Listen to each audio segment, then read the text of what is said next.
Coucou tout le monde, j'espère que vous vous portez bien. En tout cas, je vous souhaite la bienvenue sur cette première vidéo YouTube que je réalise et qui, contrairement à ce que vous pourriez penser, ne va pas que vous vendre du rêve sur la vie que vous pourriez mener à Dubaï.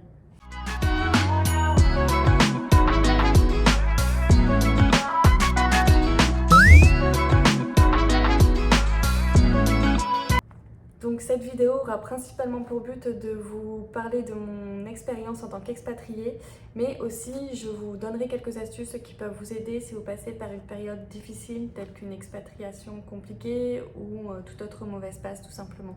Donc mon aventure en tant qu'expatriée n'a pas débuté de la meilleure des façons. Je vous mets un peu dans le contexte. Donc il y a 1 an et demi de cela, je suis enceinte de 9 mois. Avec mon conjoint, nous avons déjà une petite fille de 3 ans, nous habitons une petite maison proche de Toulouse. Enfin, tout se passe plutôt bien dans l'ensemble. Et là, bim, mon mec m'annonce que nous avons moins de 3 mois pour déménager sur Dubaï parce qu'il a accepté un poste là-bas. En moins de 3 mois, j'accouche, je fais mon passeport parce qu'il faut savoir que je n'ai pas voyagé juste avant. C'est la toute première fois que je voyage. Je fais les passeports des enfants, dont un bébé de 15 jours.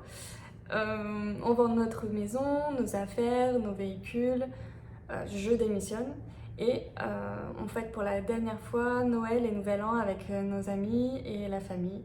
Donc je passe aussi par un postpartum assez rude. Autant vous dire que juste avant notre départ, je suis à 2 doigts de la rupture mentale, même si on arrive à tout faire dans les temps. Enfin, une chose essentielle que je ne fais pas juste avant notre départ, c'est finalement de me mettre en condition et de prendre un maximum d'informations sur notre destination. Et c'est aussi pour cela que je fais cette vidéo, c'est pour vous avertir que foncer tête baissée pour déménager sur un autre continent sans vraiment prendre le maximum d'informations, c'est pour moi une mauvaise idée. Parce que malgré que je sois entourée par ma famille et que je vive dans de bonnes conditions de vie, j'ai les 4 premiers mois frôlé la dépression. Ce qui m'a plus ou moins sauvée, c'est d'avoir finalement eu la chance de trouver un emploi dans une boîte française donc, qui est basée ici à Dubaï, d'avoir fait de nouvelles rencontres, d'être sortie de chez moi, de me rendre utile et aussi de partager avec ces personnes-là qui m'ont appris à finalement lâcher prise. Pourquoi lâcher prise? Parce que c'est réellement dans notre éducation et dans notre culture à la française d'être vraiment trop exigeant envers nous-mêmes et envers les autres. Enfin, c'est mon point de vue en tout cas. Et ici à Dubaï, il ne faut vraiment pas s'attendre au même niveau d'expérience et au même niveau de compétences. Ça, c'est que ce soit pour la nourriture, que ce soit pour la garde d'enfants. Il ne faut vraiment pas s'attendre au même niveau que ce que vous pouvez trouver en France. Ce qui finalement aide au lâcher prise, c'est qu'à contrario, les personnes qui travaillent sur Dubaï sont vraiment dévouées, investies dans leur travail et sont rapides et agréables. Ça change vraiment beaucoup de choses. Je suis un peu deg parce que je fais cette vidéo pile le jour où il pleut à Dubaï. Ça arrive peut-être 2 fois dans l'année et là, non. Pourquoi aujourd'hui? Oui, je regarde encore l'avion. Second point important, c'est qu'il est vraiment préférable d'avoir un bon niveau en anglais si vous voulez vous installer ici à Dubaï et que vous n'avez pas encore trouvé d'emploi. Vraiment, j'ai encore une fois été très chanceuse d'avoir trouvé une société française qui était basée ici à Dubaï parce que vu mon niveau d'anglais, c'était quasi impossible de trouver dans une autre société ici. Vraiment, si vous avez un bon niveau d'anglais et que en plus vous parlez arabe, vous avez vraiment plus de chances de trouver un emploi. Mais malgré cela, sur certaines branches, même si vous avez ces 2 compétences, il est parfois difficile de décrocher un emploi. Je reviendrai sur ce sujet un peu plus tard dans une autre vidéo car c'est vraiment, il y a beaucoup à dire sur ce sujet en tout cas. Donc si vous avez décidé de vous installer à Dubaï et que vous avez un très mauvais niveau d'anglais, je vous conseille de prendre quelques cours avant de venir. Dernier conseil et non des moindres, c'est de vraiment vous renseigner régulièrement sur le coût de la vie ici à Dubaï. Il y a vraiment des frais qui sont excessifs. Si vous avez des enfants comme c'est mon cas, il y a les frais de scolarité à prendre en compte. Par exemple, ma fille de 4 ans qui est inscrite dans une petite école maternelle française, pas trop chère, on paye environ 50 000 dirhams l'année. Donc c'est beaucoup d'argent, mais en soi, ces frais-là restent assez stables. Et il y a mon mec qui m'appelle. Ça a été pris en compte dans notre budget et on s'y attendait. Par contre, là où on est vraiment tombé de haut, c'est pour le prix de l'immobilier. Il faut savoir que 2 mois avant notre installation, avant d'arriver ici sur Dubaï, nous nous étions renseignés rapidement sur un appartement qui nous plaisait, donc un T4. Donc le coût à la location était d'environ 120 000 l'année. 120 000 dirhams, pardon. Une fois qu'on est arrivé ici sur Dubaï, le même bien était au prix de 160 000 dirhams l'année. Donc une augmentation fulgurante. Il faut savoir qu'à l'heure actuelle, à ce jour, quand on regarde les prix de ce même bien, on est plus aux alentours de 200 000 dirhams, pardon. 100 000 euros, non. 200 000 dirhams l'année.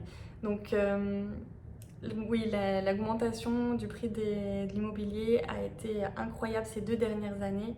Et il faut vraiment prendre en compte ces frais-là dans votre budget.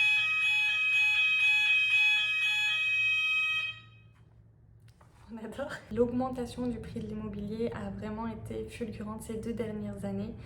Et c'est clairement un coût à prendre en compte dans vos estimations budgétaires et vraiment à suivre de très près. Alors vous avez des sites tels que Property Finder et Dubizzle qui s'apparentent à Le Bon Coin et qui peuvent vous donner une estimation du prix de l'immobilier actuel sur Dubaï. J'ai encore beaucoup de choses à vous dire sur la vie ici à Dubaï, sur les avantages et les inconvénients, surtout sur les avantages parce que c'est vrai que je vous ai quand même pas mal parlé des inconvénients dans cette vidéo, mais pour l'instant je préfère en rester là et passer sur un tout autre sujet qui me tient à cœur.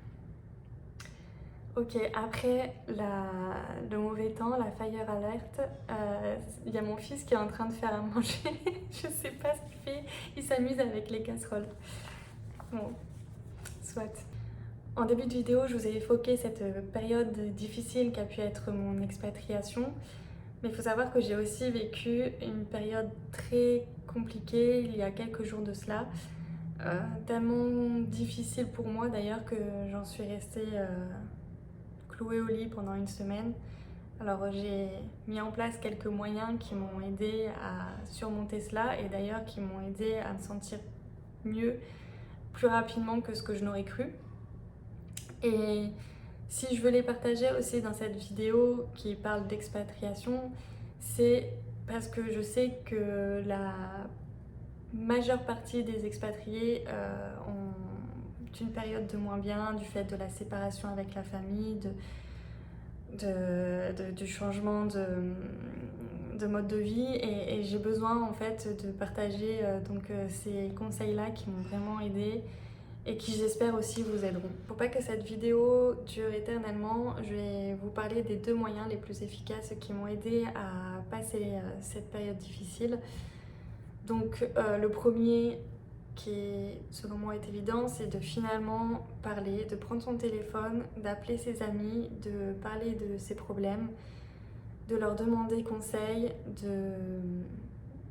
d'appeler votre famille, d'appeler des personnes proches qui pourront vous réconforter. Ça c'est important. Alors sachant que j'ai une très grosse carapace que je me dévoile pas facilement, ça a été très très dur pour moi de le faire. Mais une fois que je l'ai fait, une fois que j'ai pleuré, que j'ai sorti toutes les larmes de mon corps au téléphone, je me suis sentie déjà un peu mieux, j'avais déjà le cœur plus léger. Et en soi, si vous n'êtes vraiment pas entouré, que vous n'avez personne à qui vous confier, je vous conseille fortement d'en parler avec un professionnel. C'est très très important de sortir en tout cas ce qu'il y a à l'intérieur de vous. Ou à la rigueur, j'ai envie de dire, faites une vidéo YouTube comme je suis en train de le faire.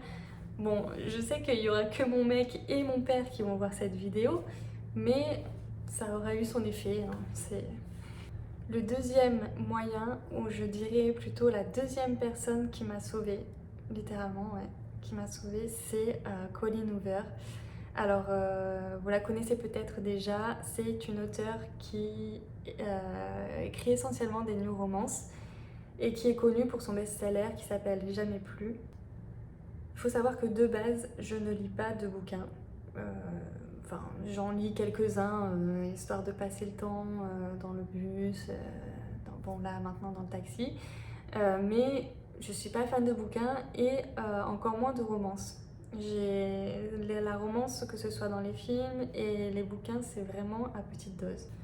Toutefois, je suis persuadée que pour aller mieux, il faut absolument casser sa routine, ajouter des nouvelles activités donc à cette routine et se donner un nouvel objectif. Donc, je me donne comme objectif de lire 15 minutes par jour minimum. Donc, je vais dans la librairie à côté de chez moi qui vend des livres français, mais forcément, je n'ai pas énormément de choix quant à la palette de lecture. Donc, je décide de me laisser tenter par Jamais plus sans vraiment être totalement convaincue. Donc, je lis le premier chapitre, je me dis bon, c'est pas trop mal. Allez, on y va pour le deuxième. Je me dis ah, ok, ça me plaît bien finalement. Et puis le troisième chapitre, alors là, je me dis ça y est, je ne pourrai plus m'arrêter, il faut que je continue, je dois absolument connaître la fin de cette histoire. Donc si vous voulez en savoir plus sur ce livre ou sur les œuvres de Colleen Hoover, dites-le moi en commentaire, ce serait avec un grand plaisir.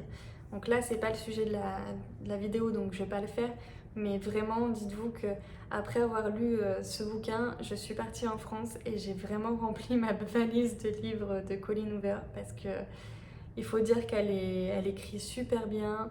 Et j'avais cette appréhension de livres trop fleur bleue, trop gnangnan, et pas du tout, au contraire, c'est sexy, c'est violent, c'est percutant et ça vous transporte littéralement. Grâce à ces livres, j'ai oublié tous mes soucis et je me suis attachée en plus aux personnages. C'est vraiment très facile de s'attacher aux personnages et de se soucier de plus de leur vie que du bordel qu'il y a dans la note finalement. Bref, tout ça pour dire que la lecture, c'est certes le moyen qui m'a permis de me sortir de ce début de dépression, on va dire. Donc, si vous n'avez jamais tenté, je vous conseille fortement.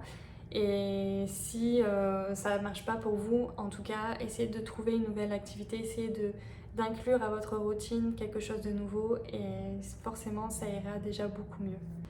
Si vous êtes arrivé jusqu'à ce moment de la vidéo, c'est que vous avez pris le temps de m'écouter et de prendre en compte ce que j'avais à dire et clairement je vous remercie pour ça. Sachez que c'était vraiment pas un exercice facile pour moi de faire cette vidéo. Je suis extrêmement timide et pas du tout à l'aise.